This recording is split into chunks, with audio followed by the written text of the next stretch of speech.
महाद्वीपों का part first हो चुका है, आज है पार्ट सेकंड।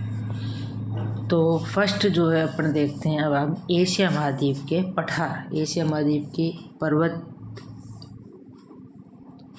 श्रेणियाँ वगैरह हो गई थी। पठार देखें तो सबसे पहले होता है तिब्बत का पठार।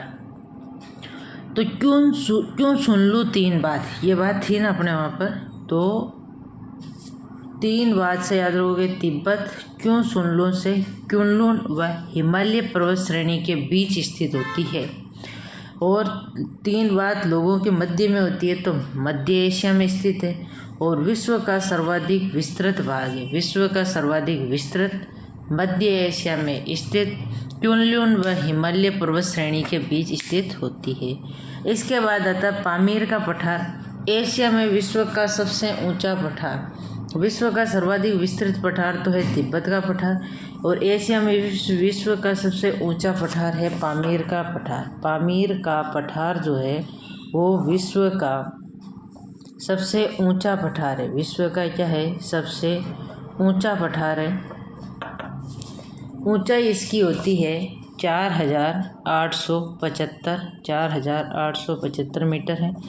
पास से इसको जो है वो पाम, देखो पाम होती है, पाम जो होती है हथेली, और हथेली हमारे सर पर रखी जाती है, तो वो एक छत का काम करते हैं। धूप से बचने के लिए अपन हथेली को सर पर रखते हैं, तो एक छत की छाते की तरह कार्य करती है।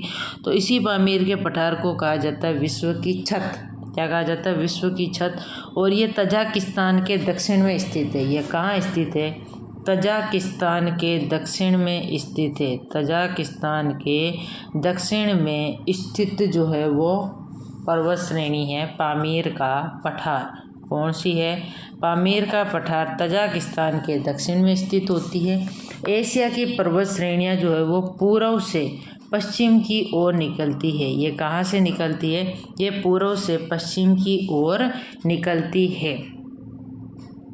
इसके बाद में आता है पोटवार, पास से यहाँ पर याद रखोगे पाकिस्तान, पोटवार पाकिस्तान, पोटवार पाकिस्तान। तिब्बत का पठार जो है वो क्युनलुन, तो क्युनलुन पर्वत श्रेणी पर हिमालय के बीच में स्थित था। तिब्बत का पठार विश्व का सर्वाधिक मध्य एशिया में था। पामीर का पठार विश्व की छत कहा जाता है, और पामीर का पठार जो है वो तजाकिस्तान के, पामीर का पठार कहा है तजाकिस्तान के दक्षिण में स्थित था। और पोटवार का पठार जो है वो क्या है, पाकिस्तान में। ईरान का पठार एजी, याद रखो एजी, तो ए से एलबुर्ज, जी से जैग्रोस पर्वत श्रेणियों के बीच स्थित है ईरान का पठार। अनातोलिया, तोलिया जो है वो लपेट कर क्या करते हैं, पीटी, क्या करते हैं, तोलिया लपेट कर क्या की जाती है, पीटी की जाती है। क्या की जाती है, पीटी की जाती है। तो पोटिक व टोरस पर्वत श्रेणियों के बीच स्थित है। ये कहाँ स्थित है, पोटिक व टोरस पर्वत श्रेणियों के बीच स्थित है। कहाँ पर, पीटी, तो पी से पोटिक और टी से टोरस पर्वत श्रेणियों के बीच स्थित है अंतर पर्वतीय पठार। अनातोलिया पठार कैसा होता है, तस्तरी नुमा। अनातोलिया पठार कैसा होता है, तस्तरी नुमा होता है।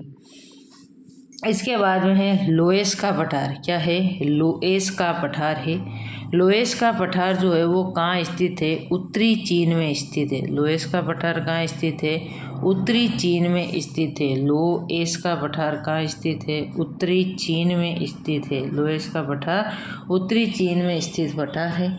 शान का पठार, शान जो है वो म्यांमार में पेगुयोमा व अराकानयोमा पर्वत श्रेणी के बीच स्थित है। शान का पठार जो है वो म्यांमार के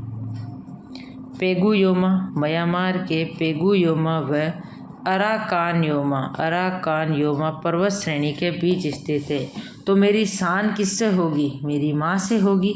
और योमा म्यांमार में कौन थी, 2 पर्वत श्रेणियाँ थी जिनके पीछे योमा आ रहा था, तो पेगुयोमा अराकानयोमा शान का पठार है।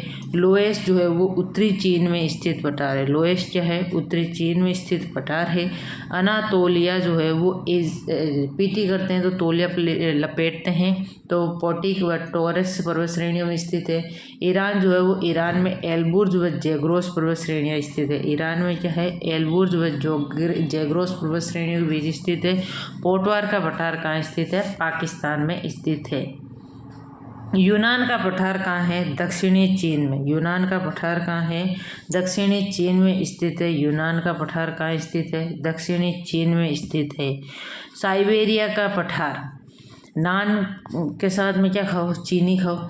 ईरान का जो है अगला है साइबेरिया का पठार। ये किसके रूप में होता है? साइबेरियाई रूस। और ये किसका भाग है? साइबेरिया उत्तरी अमेरिका है। साइबेरिया किसको कहते हैं? उत्तरी अमेरिका को कहते हैं। क्या कहते हैं? उत्तरी अमेरिका, उत्तरी भाग जो है वो उसको कहा जाता है साइबेरिया। उत्तरी एशिया को कहा जाता है साइबेरिया। तो ये साइबेरियाई रूस में होते हैं। और उत्तरी भाग किसका भाग था? अंगारा लैंड का भाग था। उसके बाद में मंगोलिया का पठार कहाँ पर है? मंगोलिया में।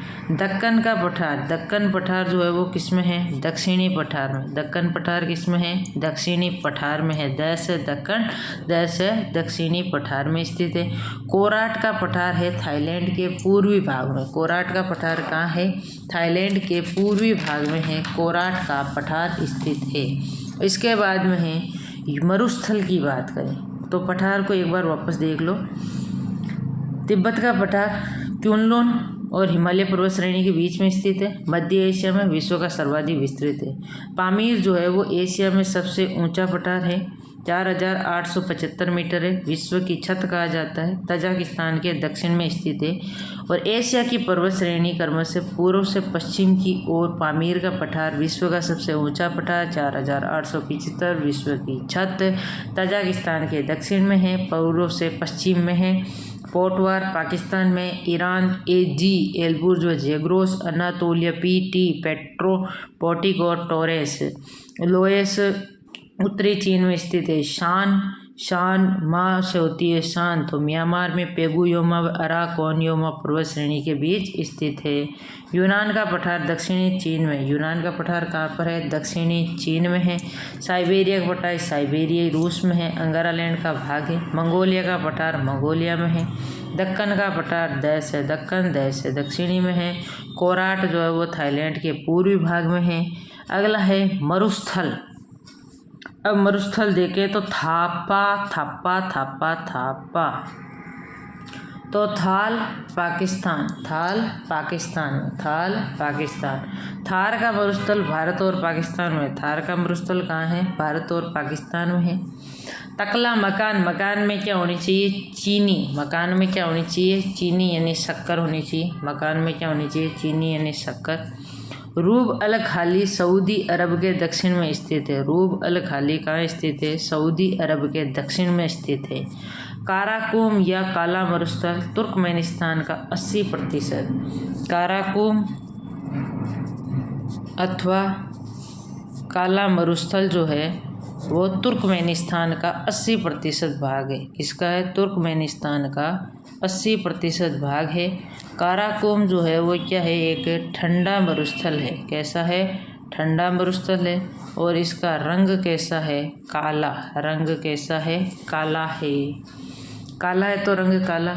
और तकला मकान में चीनी होनी चाहिए। थार भारत व पाकिस्तान में। थाल पाकिस्तान, थाल पाकिस्तान में। थार भारत व पाकिस्तान में। तकला मकान चीन में। रूब अल खाली सऊदी अरब के दक्षिण में। रूब अल खाली सऊदी अरब के दक्षिण में।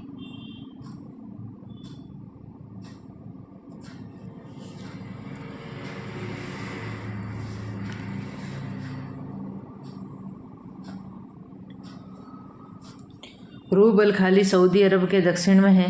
तकला मकान चीन है। काराकोम या काला मरुस्थल तुर्कमेनिस्तान का 80% ठंडा मरुस्थल है और काला रंग है।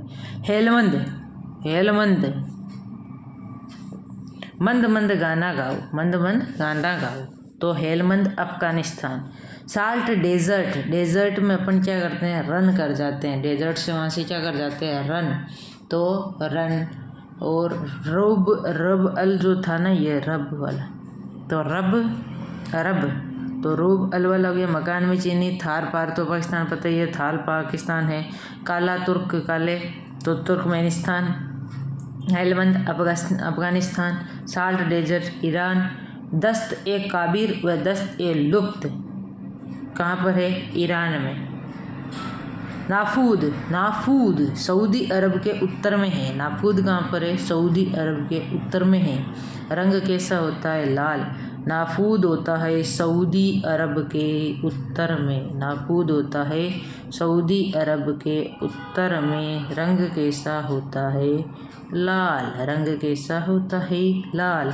गोभी, गोभी कहाँ पर है? मंगोलिया में। गोभी मंगा लो, गोभी मंगा लो। और गोभी ठंडी रहती है, तो गोभी मंगा लो से मंगोलिया। और कैसी होती है? ठंडी। किज़लकुम, किज़लकुम जो उज़्बेकिस्तान में है, लाल रंग का। किज़लकुम उज़्बेकिस्तान। किज़लकुम उज़्बेकिस्तान, लाल रंग। किज़लकुम उज़्बेकिस्तान, लाल रंग। तो एक बार वापस देखें मरुस्थलों को। ये मरुस्थल है।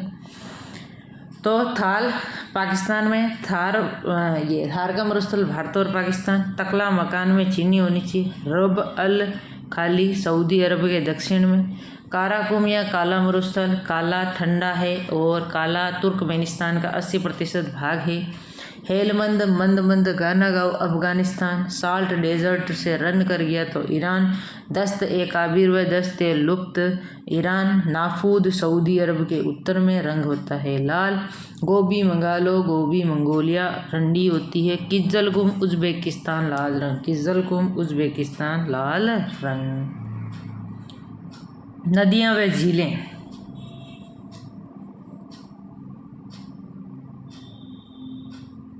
देखो, यहाँ स्थित है हिंद महासागर, यहाँ स्थित है अरब सागर, और यहाँ पर जो है ये है फारस की खाड़ी। तो दजला और फरात दो नदियाँ जो है मिलती है, तो इसको कहा जाता है सत अल अरब। दजला और फरात नदियाँ मिलती है, उसको कहा जाता है सत अल अरब। और ये दोनों जाकर कहाँ गिरती है? फारस की खाड़ी में। सिंधु भी कहाँ गिरती है? फारस की खाड़ी में। फिर गंगा है और ब्रह्मपुत्र गिरती है बंगाल की खाड़ी में। कहाँ गिरती है? बंगाल की खाड़ी में। इसके बाद में इरावदी, ये भी कहाँ आती है? इधर बंगाल की खाड़ी, हिंद महासागर में आती है। फिर यहाँ पर आती है मिकांग, शिकियांग, यांगतीसी, हांगहो। ये भी कहाँ गिरती है? इधर प्रशांत महासागर की ओर गिरती है। हांगहो, यांगतीसी, कियांग, मिकांग, आमूर प्रशांत महासागर में गिरती है। ओब यनीति और लीना कहाँ जाती है? आर्कटिक महासागर। अरल सागर में गिरती है आमू दरिया और शिर दरिया। अरल सागर में कौन सी गिरती है? आमू दरिया और शिर दरिया। अरल सागर में गिरती है आमू दरिया और शिर दरिया। तो ये देखो, नदियों की बात करें, अभी बता देती हूँ आपको। ये यहाँ पर ये अपने एशिया महाद्वीप बन चुका है। इधर अपनी प्रशांत महासागर है, इधर अपने हिंद महासागर है, इधर जो है वो अरब की खाड़ी है, इधर बंगाल की खाड़ी है, इधर फारस की खाड़ी है। दजला और फरात को कहते हैं, दजला और फरात को कहा जाता है सत अल अरब। क्या कहते हैं? सत अल अरब। ये कहाँ गिरती है? फारस की खाड़ी में। गंगा और ब्रह्मपुत्र यहाँ पर गिरती है बंगाल की खाड़ी में। इरावदी, यांगती, शिकियांग और मिकांग और आमूर ये कहाँ गिरती है? प्रशांत महासागर में। ओब, यनीति और लीना कहाँ गिरती है? आर्कटिक महासागर में। और आमू दरिया और सिर दरिया गिरती है अरल सागर में। कहाँ गिरती है? अरल सागर में गिरती है। अब हम 1 बाय 1 देखेंगे।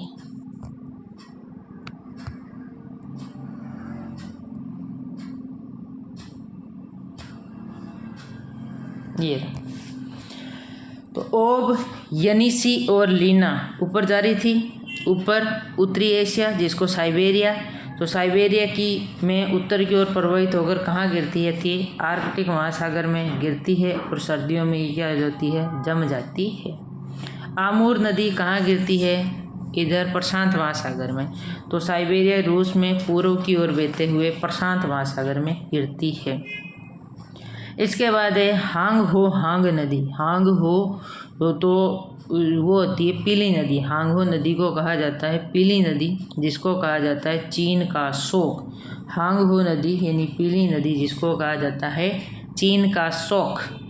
उत्तरी चीन में लोएस के पठार से प्रवाहित होती हुई ये पूर्व की ओर पीला सागर में गिरती है।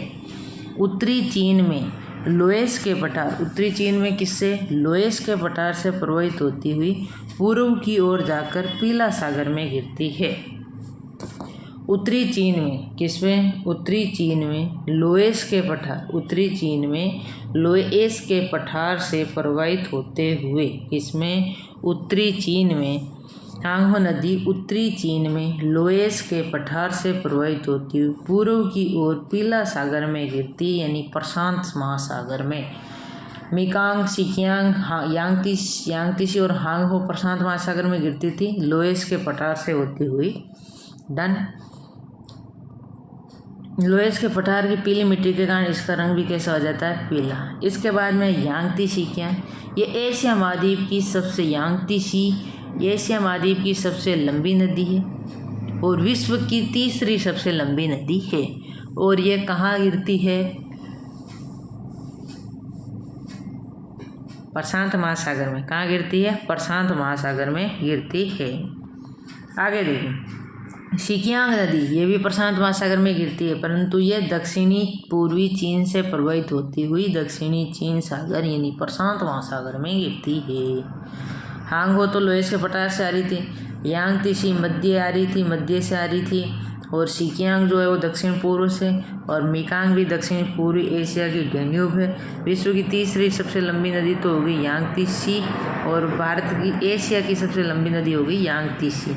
मिकांग दक्षिण पूर्वी एशिया की डेन्यूब कहते हैं। ये चीन के पश्चिमी भागों से प्रवाहित होती हुई दक्षिण पूर्वी देशों Myanmar, Thailand, Laos, Cambodia, Vietnam आदि से होकर दक्षिणी चीन सागर में गिरती है।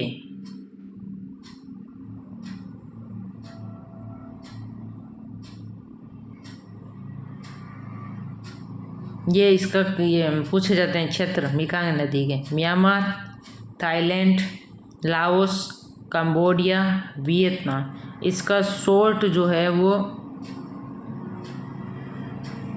शॉर्ट्स बनाए हुआ है मिकांग नदी के ये पर्वत क्षेत्र का अपने इसी चैनल पर, तो वहाँ जाकर देखें।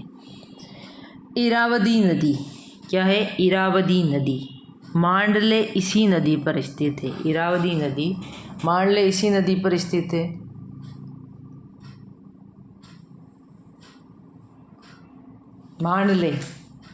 मान ले तेरा इरादा क्या है? मान ले तेरा इरादा क्या है? तो मान ले इसी नदी पर स्थित है।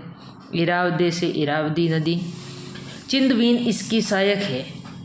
तेरा इरादा क्या है? तो चिंदा सा तो है, तो इरादा मांड के बता दे तेरा चिंदा सा इरादा क्या है? तो मांडले नदी पर है। चिंदवीन इसकी सहायक है। यह म्यांमार में प्रवाहित होती हुई अंडमान सागर में जाकर गिरती है। म्यांमार में प्रवाहित होती हुई कहाँ जाकर गिरती है? अंडमान सागर में गिरती है, यानी हिंद महासागर में गिरती है। ब्रह्मपुत्र तिब्बत भारत बांग्लादेश में, तिब्बत भारत बांग्लादेश में प्रवाहित होती हुई बंगाल की खाड़ी में गिरती है, और गंगा भी बंगाल की खाड़ी में गिरती है। गंगा बहती है भारत और बांग्लादेश में, गंगा बहती है भारत और बांग्लादेश में। ब्रह्मपुत्र तिब्बत भारत और बांग्लादेश में प्रवाहित होती है। ब्रह्मपुत्र तिब्बत भारत और बांग्लादेश में कहाँ कहाँ प्रवाहित होती है? तिब्बत भारत और बांग्लादेश में।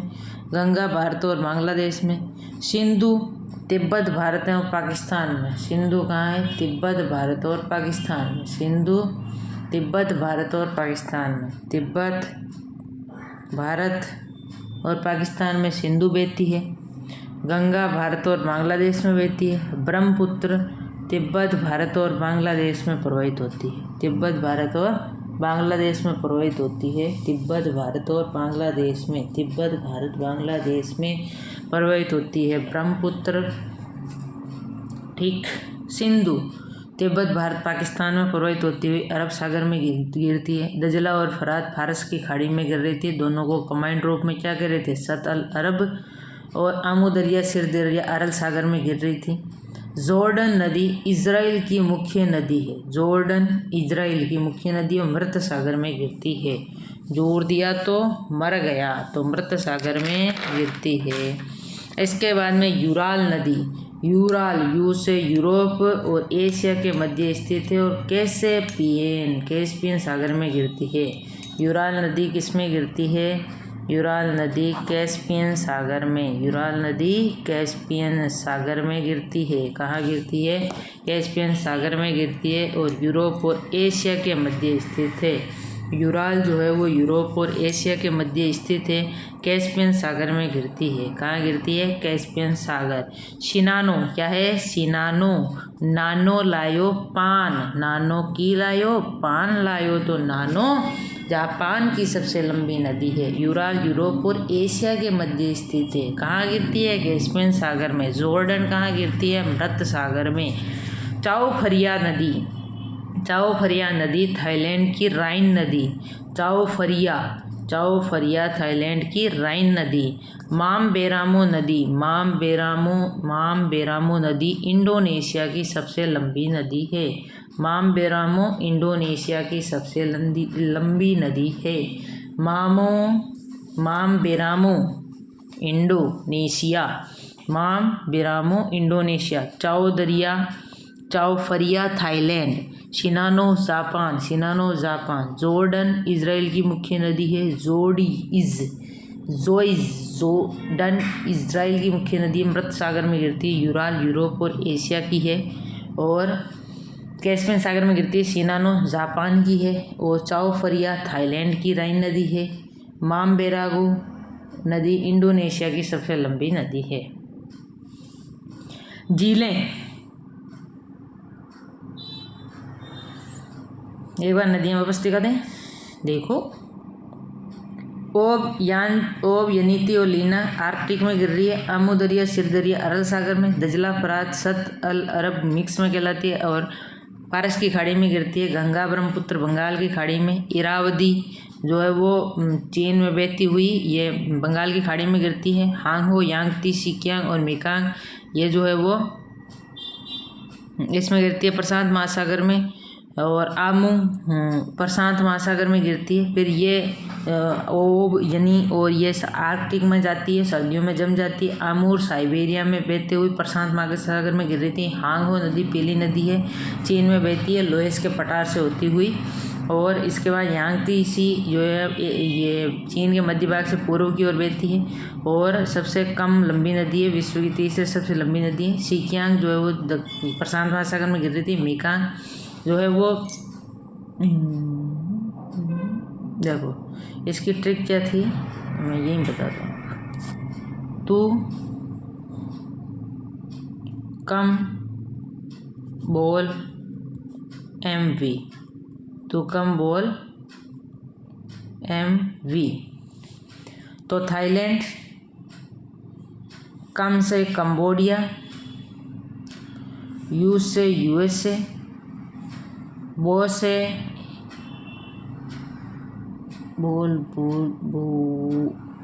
ले से लाओस, M से म्यांमार, V से वियतनाम होती है। तो तू कम बोल MV। Thailand, USA, Cambodia, Bolivia, Laos, Myanmar और वियतनाम। इरावदी मांडले इसी नदी पर स्थित है। चिनविन इसकी सहायक है। ब्रह्मपुत्र तिब्बत भारत पाकिस्तान में, तिब्बत भारत और बांग्लादेश, गंगा भारत और बांग्लादेश, सिंधु तिब्बत भारत और पाकिस्तान में, दजला फरात हो गया था, आमू दरिया, सिर दरिया, जॉर्डन इज़राइल, जॉर्डिस मृत सागर में गिरती है और यूराल यूरोप और एशिया के मध्य है, कैस्पियन सागर में गिरती है। शिनानो जापान, चाओ फ्रिया थाईलैंड, मामबेरानो इंडोनेशिया की। झीलें देखें,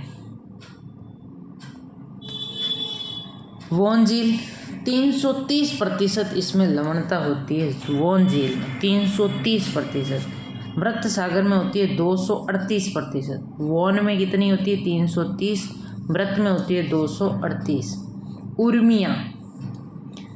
उर्मिया इधर है कैस्पियन, क्या है? कैस्पियन, पेंगोगत से रीरी सांबर, तस्मोरीरी सांबर, पेंगो गत्सो कैस्पियन, अरल सागर, लेपनोर, किंगई, बालकस,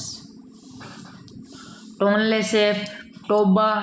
ये दो तो यहाँ पर है टोबा, कौन सी है? टोबा। यहाँ है सांबर, मृत सागर, वोन, टोबा, टोबा, सांबर, मृत सागर, वोन। मृत सागर का 238% लवण था, वोन में 330% है। उर्मिया, पेंगोगत्सो तसमोमीरी, पेंगोगत्सो तसमोमीरी, कैस्पियन, अरल सागर, लोपनोर, बालकस, किंगई, लोपनोर, बालकस, किंगई। और अरल सागर के पास में कैस्पियन, ऊपर कैस्पियन सागर है, अरल सागर है, यहाँ पर लोपनोर, किंगई, बालकस, लोपनोर, किंगई, बालकस, पेंगोगत्सो तसमोमीरी, उर्मिया, वोंजिल, मृत सागर। और टोनले सेप, टोबा, टोनले सेप, टोबा, टोनले सेप, टोबा, मृत सागर, वोंजिल और Urmia, Caspian, पेंगोगत्सो, Urmia, Caspian, पेंगोगत्सो, Urmia, Caspian, पेंगोगत्सो, तसोमोरीरी, sambar. तो एक बार वापस देखो, टोबा है, टोबा, सांबर, मृत, वोन, उर्मिया, पेंगागत्सो, तसोमोरीरी, पेंगागत्सो, तसोमोरीरी, लोपनोर, किंगई, बालकस और टोनले से। ठीक है, अब एक एक को करके देखते हैं वापस। मृत सागर, मृत इज, जोर्डी मृत गया था, जोर्डी मृत सागर में गिर रही थी, इज इजराइल में थी, तो मृत सागर इजराइल व जॉर्डन की सीमा पर है। एशिया की समुद्र तल से सबसे गहरी, मरने के बाद में गहराई में दफनाया जाता है, तो एशिया की समुद्र तल से सबसे गहरी झील है। यह विश्व की दूसरी सर्वाधिक लवणता वाली झील है, यह विश्व की दूसरी सर्वाधिक लवणता वाली झील है, यह विश्व की दूसरी सर्वाधिक लवणता वाली झील है। कितनी है? 238 ग्राम प्रति हजार। वोन झील की 330 है, सर्वाधिक लवणता वाली झील है वोन झील। वोन कहाँ पर है? तुर्की में। वोन हो गया मैं तुक्के से। उर्मिया, उर्मिया, उर्मिया, गर्मिया में मैं क्या कर जाता हूँ? रन कर जाता हूँ ईरान में। कहाँ है? ईरान में। कैसे पिए? कैस्पियन नदी भी है, तो विश्व की सबसे बड़ी खारे पानी, कैस्पियन झील है, विश्व की सबसे बड़ी खारे पानी की झील है। यूरोप और एशिया के मध्य स्थित है कैस्पियन सागर, यानी कैस्पियन झील जो है वो विश्व की सबसे बड़ी खारे पानी की झील है। विश्व की क्षेत्रफल की दृष्टि से सबसे बड़ी झील है, क्षेत्रफल की दृष्टि से कैस्पियन। और ये कहाँ कहाँ स्थित है? यूरोप और एशिया के मध्य स्थित है। कहाँ स्थित है? यूरोप और एशिया के मध्य स्थित है। विश्व के क्षेत्रफल की दृष्टि से सबसे बड़ी झील है, विश्व की सबसे बड़ी खारे पानी की झील है, क्षेत्रफल की दृष्टि से बड़ी झील है, विश्व की सबसे बड़ी खारे पानी की झील है। आगे देखो, अरल सागर, यह पहले विश्व की 5 बड़ी झीलों में शामिल थी। यह पहले विश्व की 5 बड़ी झीलों में शामिल थी, परंतु वर्तमान में इसका क्षेत्रफल अत्यधिक क्या हो गया? संकुचित हो गया। यह पहले विश्व की 5 बड़ी झीलों में शामिल थी। अरल सागर जो है यह पहले विश्व की 5 बड़ी झीलों में शामिल थी। अरल सागर विश्व की 5 बड़ी झीलों में शामिल थी। अरल सागर वर्तमान में इसका क्षेत्रफल क्या हो गया? संकुचित हो गया। कजाकिस्तान और उज्बेकिस्तान की सीमा पर है। और बालकस्पी कहाँ पर है? कजाकिस्तान में। बालकस्पी कजाकिस्तान में है। और अरल सागर जो है वो विश्व की 5 बड़ी झीलों में शामिल थी, परंतु वर्तमान में इसका क्षेत्रफल अत्यधिक संकुचित हो गया। यह कजाकिस्तान और उज्बेकिस्तान की सीमा पर स्थित है। कजाकिस्तान और उज्बेकिस्तान की सीमा पर स्थित है। विश्व की 5 बड़ी झीलों में शामिल थी और वर्तमान में ये संकुचित हो गई है। इसके बाद में आती है पेंगोगत्सो, तसोमोरीरी और सांबर। ये कहाँ पर है? भारत में। पेंगोगत्सो जो यहाँ पर ऐसे नीचे की तरफ थी, सांबर, पेंगोगत्सो, तसोमोमीरी यहाँ थी और टोबे यहाँ थी। टोबा इंडो, टोबा दे दिया इंडो का। और उर्मिया यहाँ पर थी तो ईरान में थी। और वोन झील जो थी वो तुर्की में थी। मृत सागर जॉर्डन व इजराइल की सीमा पर थी। बालकस जो है वो बालकस यहाँ पर थी तो ये कजाकिस्तान में बालकस। और लोपे यहाँ अरल सागर के पास में थी बालकस, लोपेनोर और किंगई। और यहाँ पर कैस्पियन सागर थी। अरल सागर पहले बड़ी थी, अब संकुचित हो गई, कैस्पियन हो गई सबसे बड़ी खारे पानी की। और पेंगो, गस्सो, तसों, मिरी और सांबर भारत में है। लोपनोर और जो किंगई यहाँ पर थी वो पश्चिमी चीन में है। और टोनले सेप कंबोडिया, टोन कम होनी चाहिए तो कंबोडिया। टोबा इंडोनेशिया, टोनले सेप कंबोडिया, टोबा इंडोनेशिया।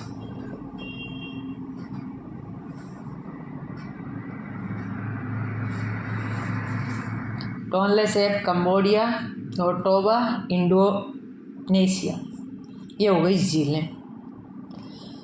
अब एशिया के स्थलरुद्ध देश देखें। एशिया में देश कौन कौन से हैं तो अब जिनके पीछे स्थान आ रहा है।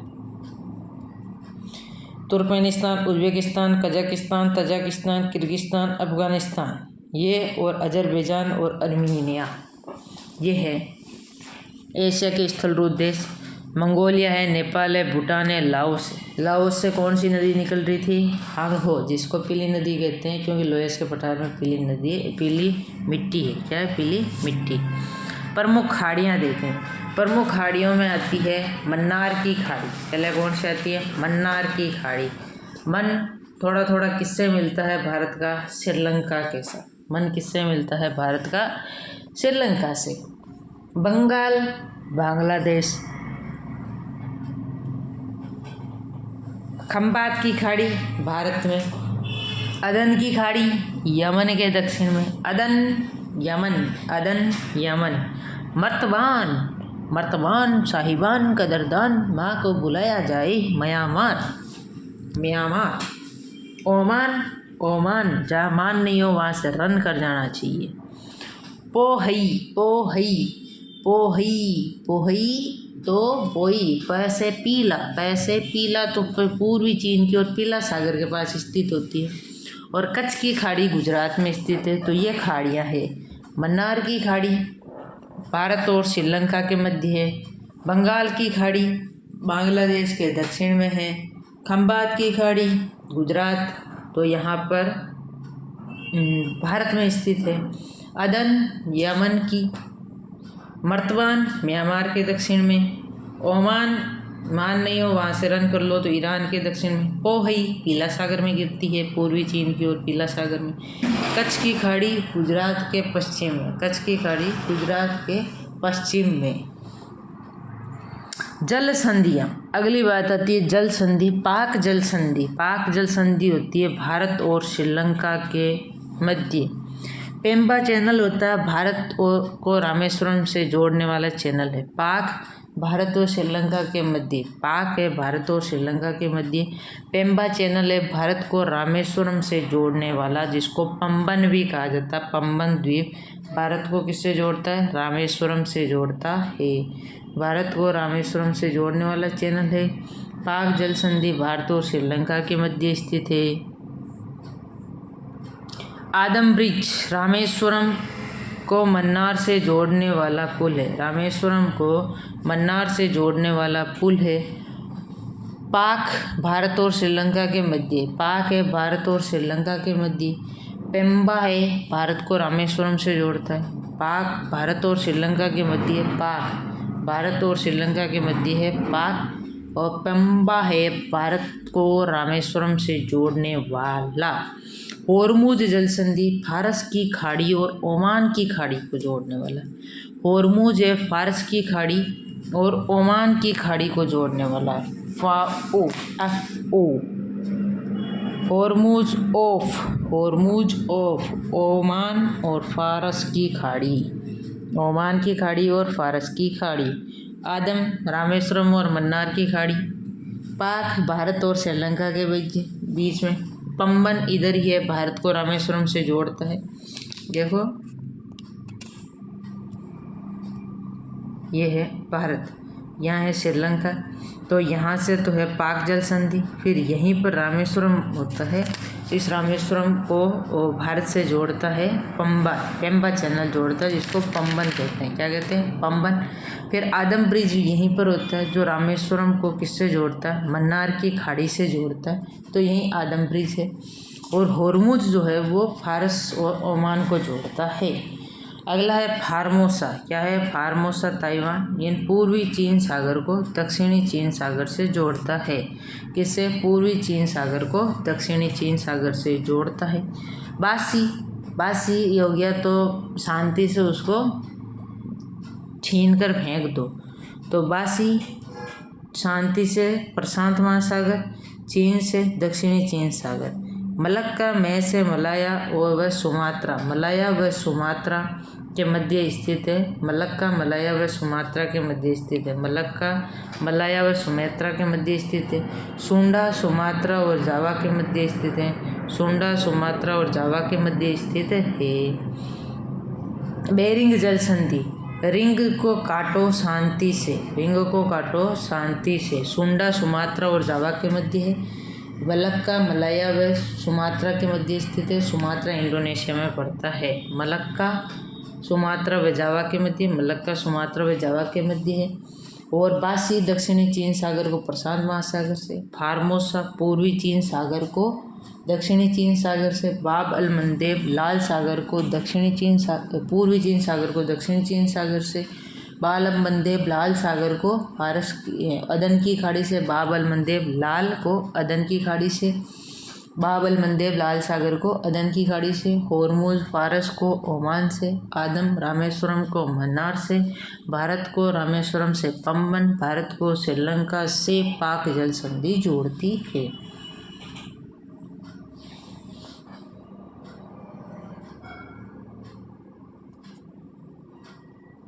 बेरिंग आर्कटिक और प्रशांत महासागर को जोड़ने का काम करता है। अंतर्राष्ट्रीय तिथि रेखा के समानांतर होती है बेरिंग जल संधि। दक्कन बंगाल की खाड़ी में भारत व अंडमान निकोबार के स्थित है ये दक्कन। काल बैसाखी बांग्लादेश। काल बैसाखी, बैसाखी से बंगले में रहते हैं, बैसाखी से चलने वाले, तो बंगले से बांग्लादेश के दक्षिण में आने वाला तूफान क्या कहलाता है? काल बैसाखी। सामक रख दे, तो इराक के में चलने वाली गर्म हवाएं क्या कहलाती है? सामक। तोज और कोस। तोज होती है तेज होती है गर्मी, तो कुवैत में गर्मी में चलने वाली तो होती है तोज, और कोस होती है कुवैत में सर्दी में चलने वाली धूल भरे तूफान। सामक इराक में, काल बैसाखी बांग्लादेश में, तोज और कोस कुवैत में गर्मी में तोज और सर्दी में कोस। एलिफेंटा दर्रा श्रीलंका को जाफना प्रायद्वीप से जोड़ता है। खैबर दर्रा, कुर्रम, टोची, गोमल, बोलन दर्रे पाकिस्तान और अफगानिस्तान की सीमा पर होते हैं। सम फैक्ट ऑफ एशिया। ईरान के कालीन विश्व प्रसिद्ध हैं। ईरान के कालीन कैसे हैं? विश्व प्रसिद्ध हैं। सगाई होती है जब मन मिल जाता है और मुंह मीठा चीनी से करवाया जाता है, तो संगाई को चीन का मैनचेस्टर कहते हैं। ईरान विश्व प्रसिद्ध है। कागज़ का आविष्कार चीन ने किया था। जापान में ओसाका नगर है जो वो क्या कहलाता है? जापान का मैनचेस्टर। चीन का मैनचेस्टर संगाई। भारत का मैनचेस्टर अहमदाबाद। राजस्थान का मैनचेस्टर भीलवाड़ा। नवीनतम मैनचेस्टर भिवाड़ी अलवर। कागज़ का आविष्कार चीन में, तो जापान का मैनचेस्टर जापान के ओसाका शहर को कहते हैं। मिलप्पा खेती। वन प्रदेशों में मूल निवासियों द्वारा जंगल को जलाकर उन्हें साफ करना मिलप्पा खेती होती है। वन प्रदेशों में मूल निवासियों द्वारा जंगल को जलाकर उन्हें साफ करना मिलप्पा खेती होती है। भारत के असम में होती है जूमिंग, राजस्थान में होती है वालरा। असम में कहते हैं जूमिंग, असम में जूमिंग, राजस्थान में वालरा, म्यांमार में टोंगियो, इंडोनेशिया में लदान। वन प्रदेशों के मूल निवासियों द्वारा जंगल को जलाकर उन्हें साफ करना मिलप्पा खेती होती है। भारत के असम में जुमिंग, राजस्थान में वालरा, म्यांमार में टोंगियो, इंडोनेशिया में लदांग। इंडा लद गया, म्यांमार में मार टांगे तोड़ देगी तो टोंगियो, राजस्थान में वालरा। चीन विश्व का चावल का कटोरा होता है। एशिया की रोटी की टोकरी कजाकिस्तान का स्टेपी घास का मैदान है। एशिया की रोटी की टोकरी कौन है? कजाकिस्तान के स्टेपी घास का मैदान है। मलक्का जल संधि मसालों का द्वीप, मलक्का मसालों का द्वीप। टर्की फलों का स्वर्ग, टर्की होती है फलों का स्वर्ग। उज्बेकिस्तान होता है कपास का बोरा, उज्बेकिस्तान कपास का बोरा। उज्बेकिस्तान को कहते हैं कपास का बोरा, टर्की को कहते हैं फलों का स्वर्ग, मलक्का को कहते हैं मसालों का द्वीप, मलक्का को कहते हैं मसालों का द्वीप, मलक्का को मसालों का द्वीप। टर्की को फलों का स्वर्ग, मलक्का को मसालों का, टर्की को फलों का स्वर्ग। उज्बेकिस्तान को कपास का बोरा, उज्बेकिस्तान को कपास का बोरा। इंडोनेशिया को सिनकोना उत्पादक, इंडोनेशिया को सिनकोना का उत्पादक। उज्बेकिस्तान कपास का बोरा, उज्बेकिस्तान को कपास का बोरा कहते हैं, इंडोनेशिया सिनकोना उत्पादक है। उसके बाद में श्रीलंका को रत्नों का द्वीप, पूर्व का रत्न और स्वर्ग वाटिका, सिंहली द्वीप या क्या कहा जाता है? सिलोन भी कहा जाता है। मालद्वीप को कहा जाता है मूंगों के द्वीपों का देश, पाकिस्तान को कहा जाता है नहरों का देश।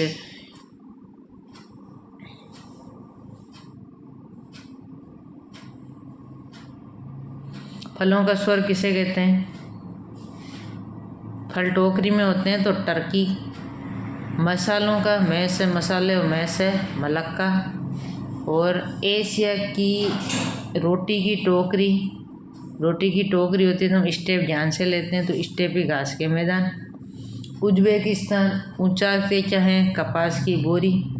इंडोनेशिया, इंडा जो होता है जो सिया को सीने, इंडोनेशिया इंडे को कोने में रखा जाता है तो सिनकोना।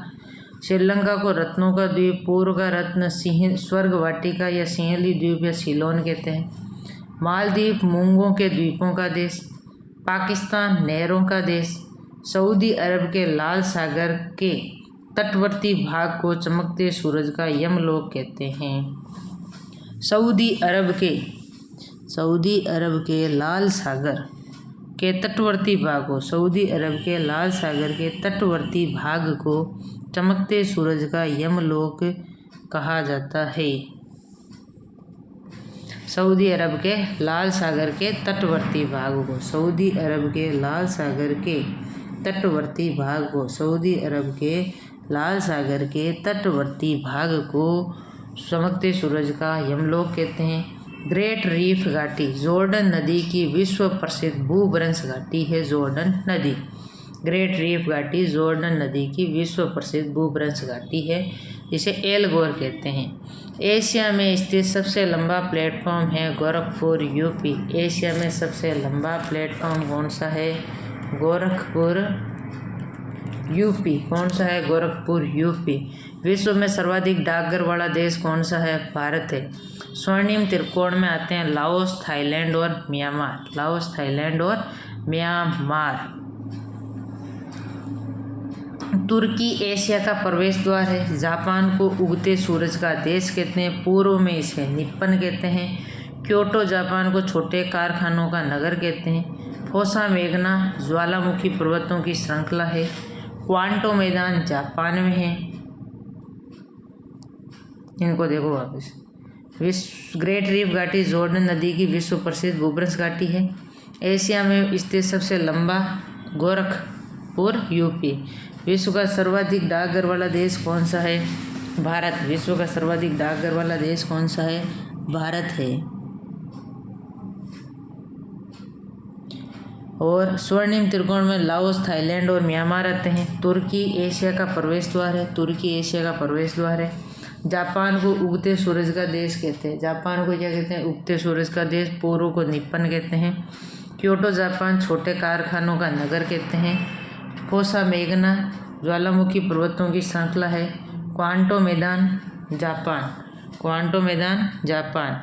38वीं उत्तरी अक्षांश रेखा उत्तरी कोरिया और दक्षिणी कोरिया के मध्य स्थित है। उत्तरी कोरिया और दक्षिणी कोरिया के मध्य स्थित है 38वीं उत्तरी अक्षांश रेखा। म्यांमार को कहते हैं पेगोडा का देश। म्यांमार को क्या कहते हैं? पेगोडा, मार घोड़े पे, तो पेगोडा का देश। लाओस हाथियों का देश। थाईलैंड को प्राचीन समय में श्याम के नाम से पुकारा जाता था। क्या कहते थे? श्याम, थाईलैंड को। बैंकॉक को कहा जाता है पूर्व का वेनिस। सेंट पीटर्सबर्ग को कहा जाता है उत्तर का वेनिस। और कोलखोज को कहा जाता है रूस में सामूहिक फार्म या सहकारी खेत जो कृषकों द्वारा बनाए जाते हैं। और सोवखोज रूस में सरकार के स्वामित्व में संचालित फोरम है सोवखोज। कौन सा है? सोवखोज। ये होता है एशिया महाद्वीप complete. Thank you for watching video. मिलते हैं नेक्स्ट पार्ट में, पार्ट 3 के साथ। जय हिंद, जय भारत।